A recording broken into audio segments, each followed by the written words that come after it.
Hi, everybody. We are starting now. Hi. Okay. Oh, we haven't even started and I'm about to break things. My bad. Anyways, hi.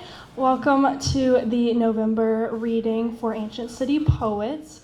November's theme is youth, so I might be the only youth, so sorry about that. Hopefully for December we'll get some more youthful faces. But first, I just want to go ahead and thank the Kookaburra and our wonderful baristas over there for letting us have this open mic in their space. They're awesome. And then also I want to thank the ghost of Chris Bodor, who is not here with us today. He didn't die. I don't know where he is. But I also want to thank him for letting me fill his shoes today and do this open mic. So I'm super excited to be here. And with that being said, you're probably wondering, where's Chris? Who is this girl talking to me right now? I'm Kailey Tucker. I am a sophomore at Flagler College. I host all of the Flagler College open mics throughout the semester. Shout out to Flagler College. We have one coming up this Friday at Relambago Coffee Lab. Everybody here is totally welcome to come, so let me know if you have any questions after this on that. But I think with that being said, I'm going to go ahead and kick us off. And I do have the sign-up sheet since I'm not familiar with everyone here, so if your name's not on the list and you want to read, let me know. Even the strangers in here too. But I'm gonna go ahead and start. So the first poem that I'm reading is from my book, Excerpts from 18, and I feel like this is a good way to start it off because I wrote this book in high school and published it right after I graduated high school. So also let me know if you want any information on this book. And the poem I'm reading inside is about a best friend of mine in high school and some stuff that we went through. I'll knock this over. It is called Norms Are Chaotic. My stomach twisted into knots the first time I was asked what his gender was. My gut spilled over as I whispered the word, girl. The truth is, we had to hide. My fists closed, ready to strangle this burden off his shoulders, every day balancing on a tightrope atop society's sea. Walking with him through a crowded room was the same as a sea of sharks. Each interaction followed by shoving his lungs in his chest, trying to breathe underwater. He built up this disbelief towards knowing he's so beautiful because other people have said it in the same phrase, in the same breath, as potential as a credential of his anatomy. It is too easy for him to view himself as a visual echo of his body's confusion, a failed attempt at building himself into an image of piled up expectations. So I remind him society's norms are chaotic and flesh means nothing. He has allies ready to spray paint his heart the messages most needed. Smile like each of your lips are fault lines. Reach out your hands to gather stars between your fingers. Allow the currents of your curiosity to carry you. Stitch new stories into your skin. Thread new identities between your fingers. Allow new worlds and new words to burst from your mouth. Explore and change and grow. After all, you are just being you.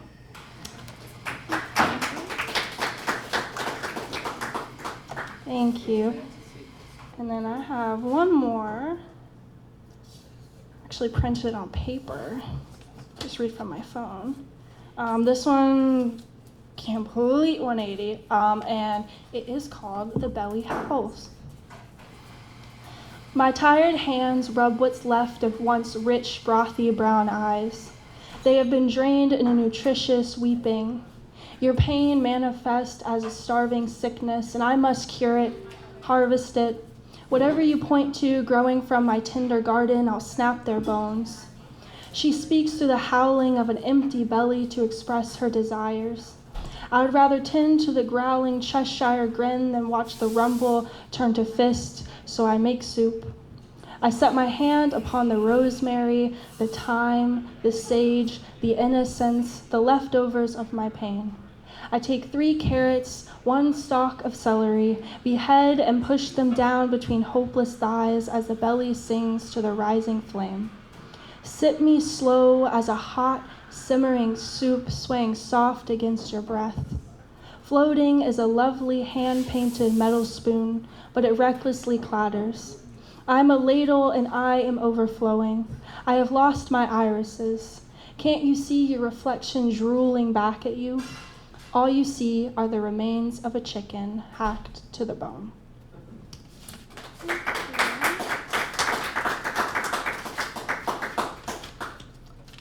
Thank you.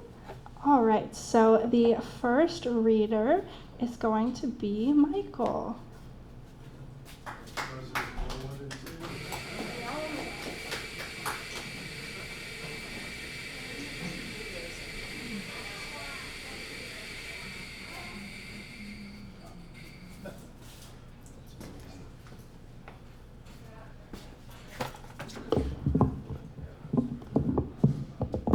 Good afternoon, everybody. I'm Michael Henry Lee. I'm a Japanese poetry stylist, and that will just go to show you, if you even put your name number 3 on the list, there does have to be a number 2. I think it's picking up. Do you have a phone on you? No, I don't. My phone was at the table. It must be picking up my pacemaker. That's it. The artificial heart. Is that better? I wouldn't want to disrupt the airwaves. Anyhow, thank you. I'll just read a few of these haiku and senryu poems. I hope you enjoy them. If nothing else, I'm here to disrupt your study hour, so take a break for a couple of minutes and enjoy. Post-election, the girl next door added to my watch list. Post-election, the girl next door added to my watch list. Spring migration, choosing this day the way we shall go. Spring migration, choosing this day the way we shall go. Megachurch, everyone sticks to their guns. Megachurch, everyone sticks to their guns. Summer solstice, longer and longer in the tooth. Summer solstice, longer and longer in the tooth. Indian summer, circling up all the rocking chairs. Indian summer, circling up all the rocking chairs. Zen retreat, expecting a lot more for the money. Zen retreat, expecting a lot more for the money. Winter butterfly, a bookmark settles in the field guide. Winter butterfly, a bookmark settles in the field guide. Normally I don't read other people's poetry, but since everybody must be busy at the holiday season, and this is kind of a potentially, well, I like to do a lot of edgy stuff. This is another person's work, and I was so blown away by it, I thought I'd share it with you. So if it offends anybody, I apologize. This is a piece by a man named Brian Bilston, and I have no idea who he is. I came across it with the hundreds of poems I read in a week. It's called America is a Gun. England is a cup of tea. France a wheel of ripening brie. Greece a short squat olive tree. America is a gun. Brazil is football on the sand. Argentina, Maradona's hand. Germany, an oompa band. America is a gun. Holland is a wooden shoe. Hungary, a goulash stew. Australia, a kangaroo. America is a gun. Japan is a thermal spring. Scotland is a Highland fling.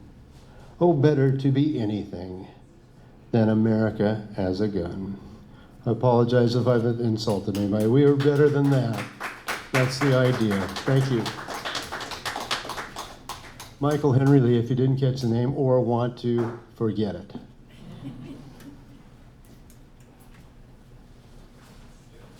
Thank you, Michael. The next person is going to be the wonderful and fun Chris.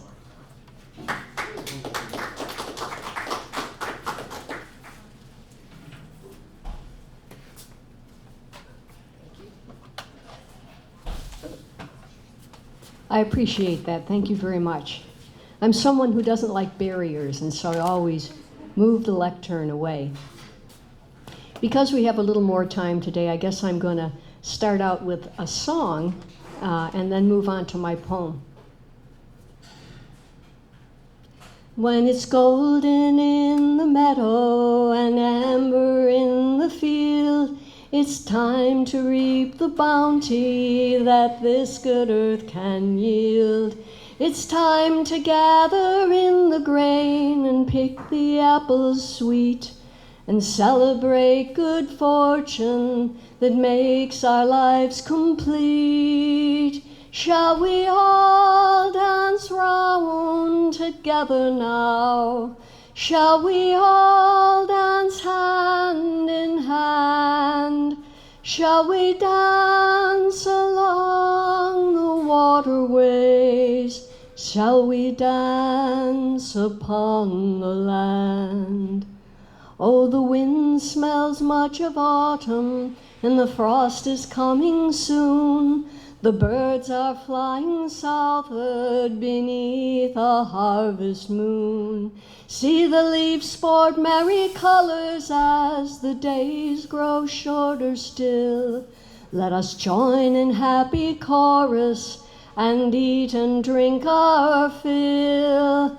Shall we all dance round together now? Shall we all dance hand in hand? Shall we dance along the waterways? Shall we dance upon the land? Shall we raise our glasses to the sky? Shall our feet rest ever on the ground? Shall we toast each other one by one? Shall we then be homeward bound? Let us all dance round together now. Let us all dance hand in hand. Let us dance along the waterways. Let us dance upon the land. Let us raise our glasses to the sky. Let our feet rest ever on the ground. Let us toast each other one by one. Let us then be homeward bound. Let us then be homeward bound.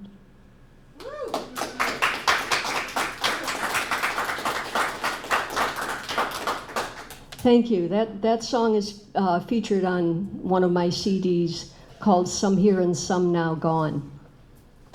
And my name is Chris Castle. That's Chris with a CH and Castle with a K. And I'm going to read a poem that I wrote last year, but it still holds true to me and I think many others these days. It's called Thankful for the Things I Do Not Have. I am thankful for the things I do not have. A broken family with no pieces to be found, the bits scattered. A foreclosed home with nothing inside, the laughter gone. An empty stomach without voice, no food for thought. A threadbare coat that welcomes the wind inside to freeze the heart. A faltering step without the support of others, stumbling and lost. An empty wallet turned inside out where even a moth would not live. A life alone without the possibility of contact, hands against the window. A tear for every moment with no relief. shriveling to the last drop. A bone-shaking fear until everything falls apart, crumbled to powder. A weary spirit that receives no renewal and dwindles daily. A painful soul that cannot be cured, even with song. And lastly, I am thankful that I do not have to relive last year, forever looped in time.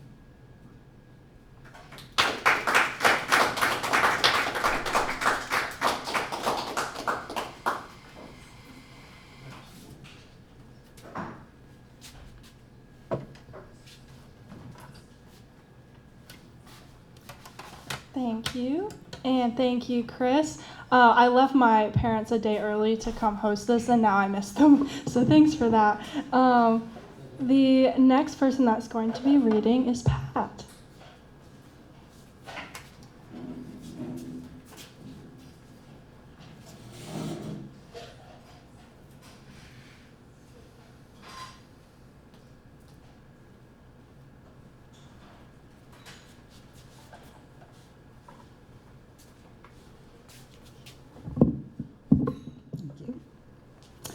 My name is Pat Konover.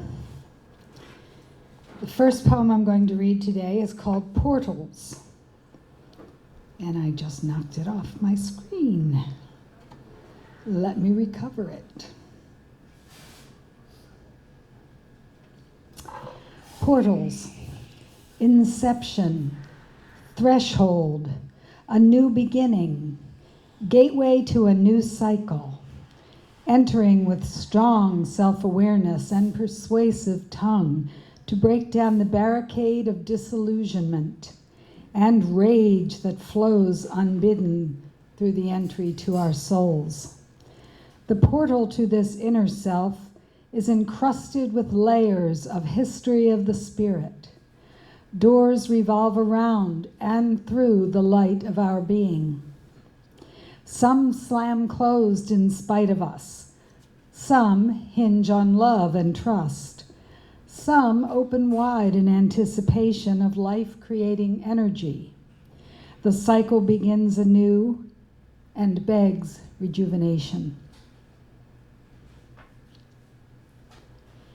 And I'm going to read one more.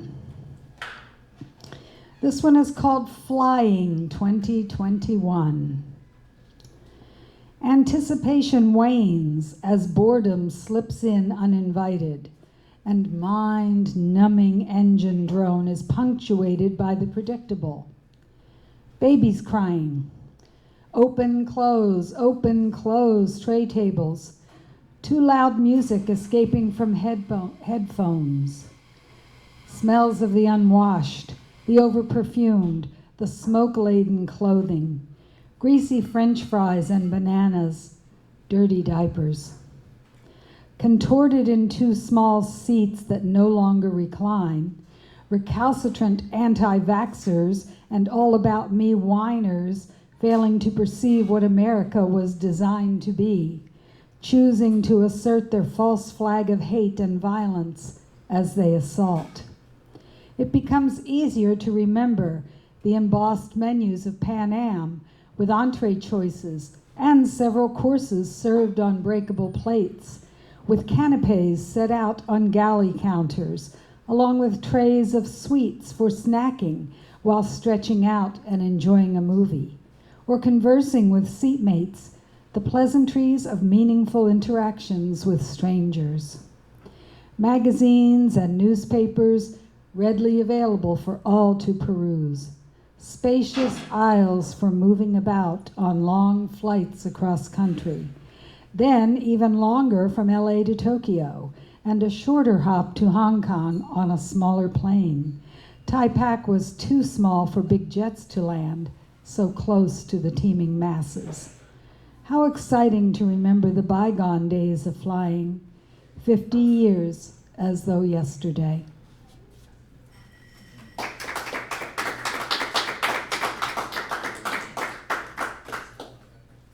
Thank you, Pat. Ooh. Not gonna touch it. So normally at this point, if I'm at Flagler, I will pick on a lot of people. I feel like it's inappropriate to pick on some people here. But we are sadly out of people on our list for today. I mean, it's good because people are with their families, but is there anyone that hasn't read or done anything that wants to? Or are we gonna close out early? Oh, okay. I wasn't prepared for this, but I'm here. I always do this to her. I'm like looking, hey, want to read? But I can actually intro her. This is the best woman ever. You're going to be blown away. So. She is now officially an Asian City poet. Don't forget to.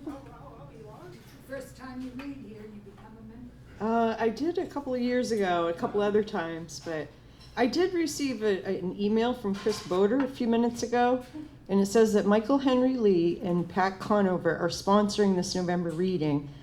Thanks for their monetary contributions and other people like them to keep the local scene going. So thank you. Excuse me. I wasn't prepared to read, but I came to support Kailey. She's a student in my advanced poetry class at Flagler College, and she's the MC of our regular English department open mic. And she's been doing a fantastic job. So let me see here. Well, I guess jumping off of the poem by Bilson that Michael read, I'm also going to read a gun poem. I wrote this right after the Parkland massacre, and maybe it's insulting, I don't know, but I don't care because I enter a school building every day with students, and this is how I feel. So shooter's mass. All hail St. Armalite, clad in his tactical gear, his crown of bullets, leering newspaper smile. His is the ecstasy of a Hutt rifle, rapture of spent shell casings. He is everywhere, wandering the land from stately mountain to tawny desert to glittering sea, showering his carnage upon the innocents, sacrificial lambs for the cult of the AR-15 under the holy and dusty word of the Second Amendment. With bump stocks, high-capacity magazines, he wanders, he shoots, he places the mangled corpses upon the NRA altar as their priests spout thoughts and prayers for our pain, tell us it's not terrorism, it's freedom, that firearm worship is the law, get on board or else. Ah, America, with your communion of blood and madness, slouching toward our classrooms to kill us, it's our right, they tell us, as the pigs in suits pocket bribes while squealing about the sanctity of life. Here's something to remember, Washington, about your darling gun-toting Messiah. He will turn against you as a snake devours its own tail and destruction and evil revisits its creator. Be warned, hell awaits, and its fluorescent, gore-flecked corridors are filled with the bodies of your loved ones. Yeah, I got one more here.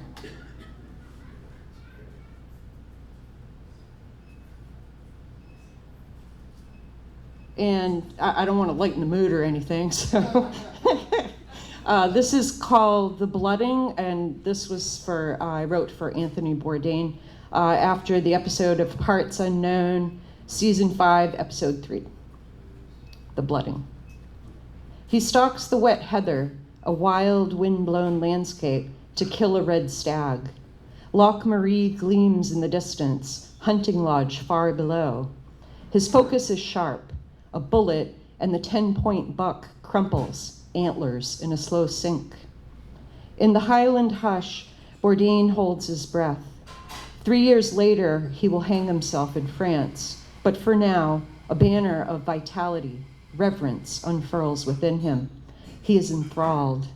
He kneels to complete the field dressing with his knife, blood coating arms as he digs in the open cavity, pulling entrails, then washing hands and blade in a cold mountain stream. It has been an ordeal, this hallowed pursuit of food, its burden of guilt. St. Hubert patron saint of hunters, demands also the blooding, a smearing of viscera, fluids, and the Scots gleefully oblige. Bourdain's face, lurid and dripping. There is a moment, pause the video at 42.33, amid macho backslapping, guffaws, a split second where some dark wing flaps across his eyes, peering out of that red dressing. Primal fear, perhaps the long, cruel voice whispering, "How many more mornings, Tony?" His bravado recovers, shakes it off as there is still work to do. The lads hoist the gutted carcass atop a Shetland pony, begin their arduous descent to the hall, the butchery, the kitchen.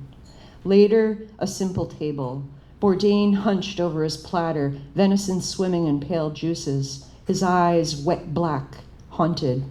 Yet another meal, yet another sacrament to stave off death, but his demons grow impatient, murderous, circling crows, salivating over their prey.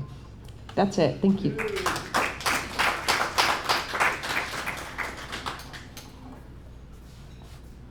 I was gonna say, isn't she amazing? Oh my goodness, I love her so much.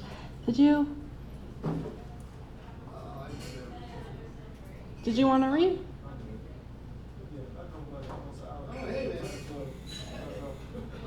Yay! Good to see you read again.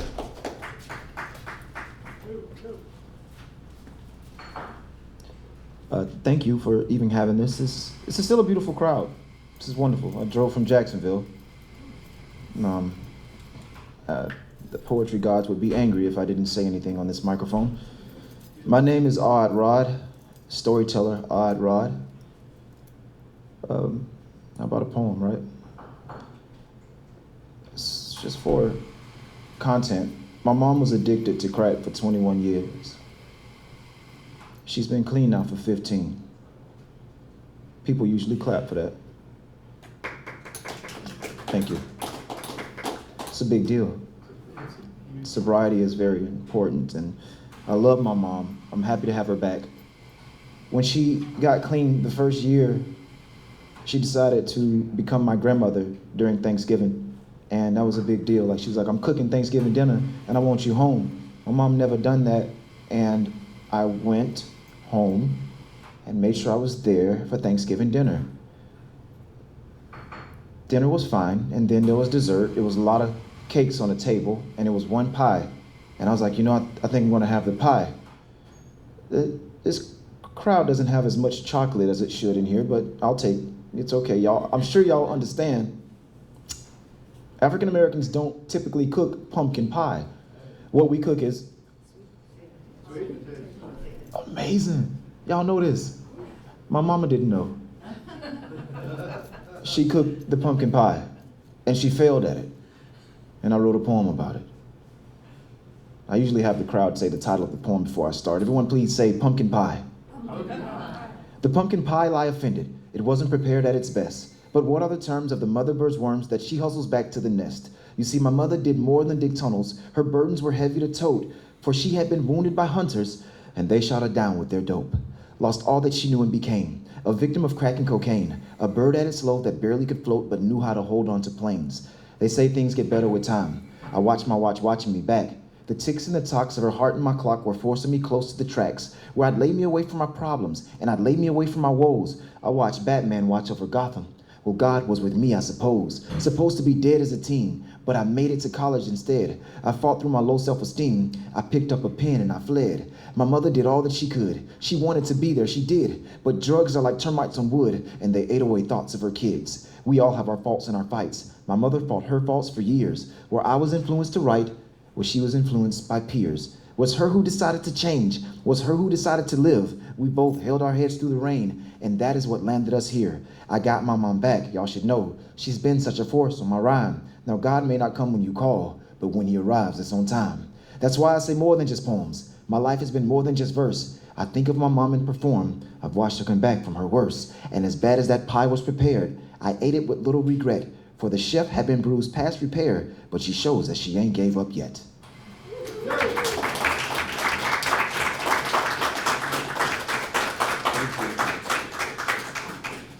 One more minute? No one has ever heard this piece in public. I've been working on it, and it's been working on me. I always say my poems write me. I was fortunate enough to earn a full scholarship to get my bachelor's degree from the University of North Florida. And I graduated a long time ago, right? And so a few years ago, I was fortunate enough to, poetry, earned me a scholarship to the University of Alabama. I went there and I spent 2 years and got my master's degree just last April. Yeah, thank you. Communication studies. During that time, I was on an assistantship and I taught classes. I didn't know that I would have to teach classes. It was different for me. An amazing experience. I didn't know how much of an impact I'd had on the next generation. I knew, because I travel, I speak for a living. But teaching a class, being stuck with them for a semester was different. And one of my final classes there, they had 4 special needs students in the class. When I was younger, classrooms never had special needs students in them. We would see special needs students in the hallways, walking, maybe holding hands. They were on a bus separate. They were in a trailer, but never in the classroom when I was younger. And so having students in my class was new to me. I was like, they're gonna be in my class. I'm not qualified for it. I don't know what to do. And I wrote a poem recently. It's called Our Poem. Let's see if we can get through it because it's been working on me. Everyone please say Our Poem. Our poem. Before I met my class, I got a roster with their pictures. Their faces made me guess the type of speeches they deliver. Would they shout or would they whisper? What type of topics would they cover? I was excited about this garden. What type of speeches? I got nervous that fast. Maybe I grabbed my phone on this one. It's so new. All right, so for some reason, when I do poetry, I start seeing things, and I start seeing the faces of the students in that class. What I'm doing, I'm like, you got to do it justice because you see their faces. But our poem. Before I met my class, I got a roster with their pictures. Their faces made me guess the type of speeches they deliver. Would they shout or would they whisper? What type of topics would they choose? I was excited about this garden I could grow from what I knew when I got an email stating, this class you have will differ from any course you've taught before. This class you have will differ from any course you've taught before. Some things you must consider. They told me, in your class, you will have some minds with special needs. Their rubric will be altered, and the grades that they achieve won't be the same as other students. They've been classified as different. You'll notice when you talk to them, they're bout with comprehension, and they'll struggle with attention, but don't penalize them hard. They're needing special treatment, so some things you'll disregard. Random outbursts are occasional, but they never mean you harm. They're so sure of their answers, sometimes eager to respond. Lily pads lay out on ponds and form these structures for the leapers. The same way that we bridge ourselves for students as their teachers. And so I took the task as leader, even though I had resistance. I'd never taught a class before that isolates assistants, but I'm sure they'd go the distance had they ample space to run. And never did I mention who they were or where they're from. I just let them be in class. We weren't divisive in our garden. It made no sense to separate the people taking part. I let those students introduce themselves exactly how they please, and none of them begin their introductions with their needs. It's crazy how we stifle folks with limits and restrictions. Labels land like thumbtacks meant to keep them in position. I approach them all as fixed when they've been treated like they're broken. Exclusion tends to bruise the flowers we don't view as roses. It's custom to compose a show that segregates its people, but I was glad to have them in my orchestra as equals. The praises reached the steeples. Our classroom was united. Those students gave their speeches with compassion and excitement. They said they loved my course and even thanked me for my guidance. Pedagogy means for me to walk along beside them. But I hope they never hear this poem. I don't want them to know about the warning labels that are stapled to their growth. No, they don't need to hear this poem. I hope they never hear it. They exited my classroom feeling capable and fearless. Their ability and spirit rose among the other students. Accomplishments of excellence, encouraged by inclusion. So simple a solution, may it seal within our trust. A poem that they don't need to hear because it's meant for us.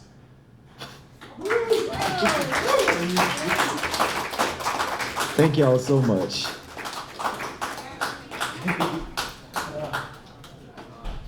And I'm supposed to say words after that. I don't need to say anything else. Another round of applause. That was awesome. Thank you so much.